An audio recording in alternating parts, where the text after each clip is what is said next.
Bonjour à toutes et à tous, je suis très heureuse de vous retrouver aujourd'hui pour vous présenter un oracle très singulier, comme j'ai l'habitude de dire, qui est l'oracle Elizabeth on Earth. Donc, déjà je voulais vous prévenir, c'est un oracle qui arrive sans boîte et sans livret, que j'ai acheté sur le Roi de Coupe. Donc voilà, il est livré comme ça. J'ai discuté avec Nicolas du Roi de Coupe qui m'a dit qu'effectivement il les a reçus comme ça. Donc voilà, il faut mettre un petit pochon. Donc c'est un oracle de développement personnel qui est en anglais. Mais vous allez voir, il y a simplement un petit mot-clé et c'est très simple. Alors, tout d'abord, on va commencer par essayer de s'immerger dans ces magnifiques cartes. Donc pour le moment, je vous laisse un petit peu découvrir l'ensemble et l'ambiance de cet oracle. Donc vous voyez, il y a un petit mot-clé là, donc à traduire. Voilà. Donc c'est un jeu qui me fascine et je pèse mes mots. Il me parle énormément. Lorsque je l'ai vu en présentation sur ce site, j'ai complètement craqué. J'ai voulu absolument me le procurer. Je trouve qu'il ressemble, alors lui aussi, à aucun autre.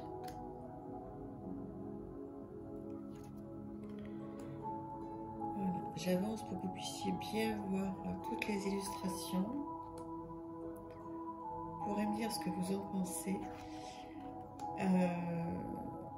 Pour moi, c'est un monde magique. Alors, il faut se laisser porter, hein, effectivement. Donc là, c'est du développement personnel. Il n'y a rien, enfin à mon avis, hein, il n'y a pas de divination. C'est pas du tout ça l'idée. 6 Spirit 1 et 6 Spirit 2. Donc je ne sais pas si vous voyez bien la différence parce qu'il y en a une. C'est ça qui est super intéressant. Et il y a même le 6 Spirit 3. Je ne sais pas si vous allez bien voir. Voilà. Prenez le temps de bien regarder la différence entre les 3 cartes. C'est une histoire, hein. C'est une véritable histoire. Donc là, il faut vraiment avoir envie de se poser. Il faut avoir du temps. Il faut tirer une carte de temps en temps. Je pense que ce jeu va m'accompagner pendant des années, hein. Là, pour le coup, c'est pas un jeu... voilà, c'est pas un achat, comment dire, c'est pas un achat compulsif, c'est-à-dire que il y a certains jeux que j'achète parce que je me dis oh là là il est trop beau, il me le faut, j'en ai besoin, et j'adore, et puis voilà, je m'en sers, et puis après je le range tranquillement jusqu'à ce que je me resserve. Celui-là, j'ai ressenti l'envie et le besoin de l'avoir parce que j'ai senti tout de suite qu'il allait être pour moi d'une aide précieuse. Donc ce que je vais faire, c'est que je vais prendre un très beau petit cahier que je vais consacrer à ce jeu. Et voilà, je prendrai le temps de... Vous voyez la silhouette que l'on voit là? Je prendrai le temps ou de prendre au hasard, ou de choisir une carte qui me plaît, qui me parle. Regardez ça. Et puis, voilà, écrire tout ce qui me vient. Ça, c'est extraordinaire. Il y a plein de choses à faire. Est-ce que ça me rend gaie, heureuse? Là, pour le coup, ouais, je pense que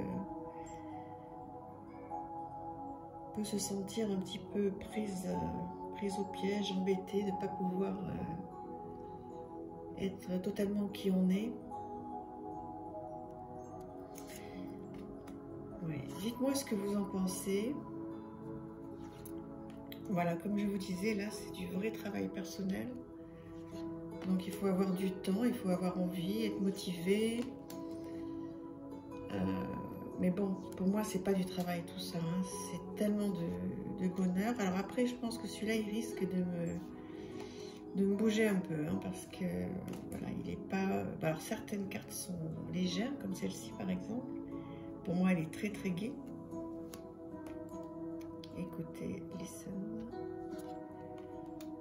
Oh là là. Qu'est-ce que j'aime. Home away. Alors regardez ça, c'est extraordinaire. Home away 1, 2. Vous voyez que c'est déjà pas la même chose. Et le 3.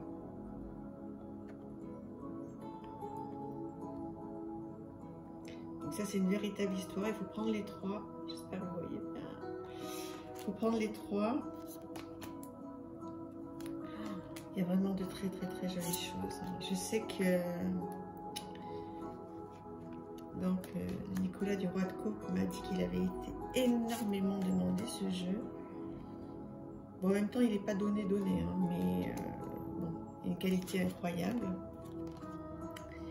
Et puis surtout, voilà, on peut écrire presque toute une vie avec ça. Hein. On peut repartir de quand on était petit. Prendre des cartes qui représentent notre adolescence, prendre des cartes qui représentent quand on est adulte, ou quand on est un petit peu plus âgé, ou comment on envisage la vieillesse. On peut aussi écrire sur comment a été notre enfance, comment on aurait aimé qu'elle soit, ou est-ce qu'elle a été magnifique, avoir beaucoup de gratitude pour cette enfance, ou pas. Ouais, ça va être super. Je suis tellement heureuse de partager cette passion avec vous. C'est fabuleux hein, d'avoir accès à ce monde des cartes, de développement personnel. C'est fabuleux. Je vous ferai un retour. De temps en temps, je prendrai une carte et j'essaierai de partager avec vous ce que ça m'a fait, ce que ça a fait remonter. Voilà. Dites-moi si ça vous plaît, dites-moi si c'est un jeu que vous connaissez, dont vous avez entendu parler. Est-ce que vous l'avez? Est-ce que vous avez envie de l'avoir? Voilà. Je vous remercie infiniment de m'avoir suivi. Donc voilà, le Elizabeth on Earth. N'hésitez pas à vous abonner, un petit pouce, un petit commentaire. Voilà, je vous embrasse. À bientôt. Merci infiniment. Au revoir.